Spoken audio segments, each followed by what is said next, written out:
National distributor बरोबर collaborate करायचं मी जेव्हा ठरवलं, तेव्हा मी मार्केटमध्ये कोण प्लेयर्स आहेत, कोणाकडे चांगली टीम आहे, कोणाकडे टेक्नॉलॉजी चांगली, या गोष्टीचा विचार करत होतो.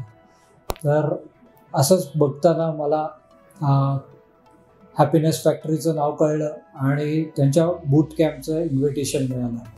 जेव्हा मी बूट कॅम्प अटेंड केला, PLN सरांचं लेक्चर ऐकलं, तेव्हा मला जाणवलं की यांचा ॲप्रोच इतरांपेक्षा फार वेगळा आहे. इथे क्लायंट फर्स्ट ॲप्रोच तर आहेच, पण क्लायंटचं हँडहोल्डिंग त्यांच्या शेवटच्या गरजेच्या पूर्ततेपर्यंत करण्याचा यांचा विचार आहे आणि त्यासाठी त्यांनी तशी टेक्नॉलॉजी पण डेव्हलप केली आहे. तिथली जे काम करणारे होते, म्हणजे त्या मीटिंगला जरी ज्यांनी माझ्याशी इंटरॅक्ट केलं, मग रुपेश असेल, मिलिंद असेल, महेश असेल, सो ह्या सगळ्यांशी इंटरॅक्ट केल्यावर मला ही माणसं पण त्याच ध्येयाने काम करणारी आहेत हे जाणवलं आणि मी तिथेच ठरवलं की एवढं सगळं जर मला एकत्र एकाच ठिकाणी मिळत असेल तर आपल्याला यांच्याबरोबरच काम करायचं आहे, ज्यातच माझ्या क्लायंटचाही फायदा आहे